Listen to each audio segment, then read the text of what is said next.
ನಾನು ಮಾತಾಡಬಾರ್ದು ಅಂತ ನನ್ನ ಮನಸ್ಸಿನಲ್ಲಿ ಇದೆ. ಆದರೂ ಸಹಿತ ಇದೊಂದು ದೊಡ್ಡ ಸಮಾಜ. ಒಂದಾನೊಂದು ಕಾಲಕ್ಕೆ ನಿಜಲಿಂಗಪ್ಪ ಅವರು ಮುಖ್ಯಮಂತ್ರಿ ಇದ್ದಾಗ 91 ಜನ ಲಿಂಗಾಯತರ ಶಾಸಕರನ್ನು ಕೊಟ್ಟಂತ ರಾಜ್ಯ ಇದಾಗಿತ್ತು. ಇವತ್ತು ನಿಮ್ಮ ಪರಿಸ್ಥಿತಿ ಏನಾಗಿತ್ತು ನೋಡ್ಕೋರಿ. ಅದಕ್ಕೆ ಕಾರಣ ಅಂದ್ರೆ ನಮ್ಮಲ್ಲಿ ಅನೇಕ ರೀತಿಯ ಮಠಗಳು ಸಬ್ಕಾಸ್ಟ್ ಮಾಡ್ತಾ ಮಾಡ್ತಾ ಮಾಡ್ತಾ ಹೋಗಿ ಇವತ್ತು ಪತ್ರಿಕೆಯಲ್ಲಿ ನೋಡ್ತೀನಿ. ನಾ ಯಾವ ಸಮಾಜಕ್ಕೂ ಎಲ್ಲ ಸಮಾಜದವ್ರು, ಯಾಕಂದ್ರೆ ನಾವು ಜಾತಿ ಮಾಡಿ ಇನ್ನೊಬ್ಬರು ಮಾಡಬೇಕಾಗ್ತದೆ. ನಾವರಂತ ಬಸವಣ್ಣನವ್ರ ತತ್ವ ಏನಂದ್ರೆ ಎಲ್ಲರನ್ನೂ ತನ್ನ ಹೊಟ್ಟೆಯೊಳಗೆ ಇಟ್ಕೊಳ್ಳುವಂತ ಬಸವಣ್ಣವ್ರ ತತ್ವ.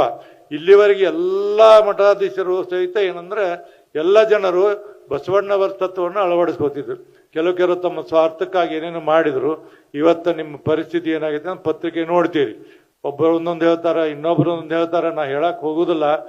ಈ ಪರಿಸ್ಥಿತಿ ಮುಂದುವರೆದರೆ ಬರುವಂತ ದಿನಮಾನಗಳಲ್ಲಿ ನೀವು ಕವಡೆ ಕಾಸಿನಕ್ಕಿಂತ ಕಿಮ್ಮತ್ತು ಕಡಿಮೆ ಮಾಡ್ಕೊಳ್ತೀರಿ ಎಲ್ಲ ನಮ್ಮ ಸಮಾಜ ಅನ್ನೋದನ್ನು ನಾವು ನೆನಪಿಡಬೇಕಾಗತ್ತೆ.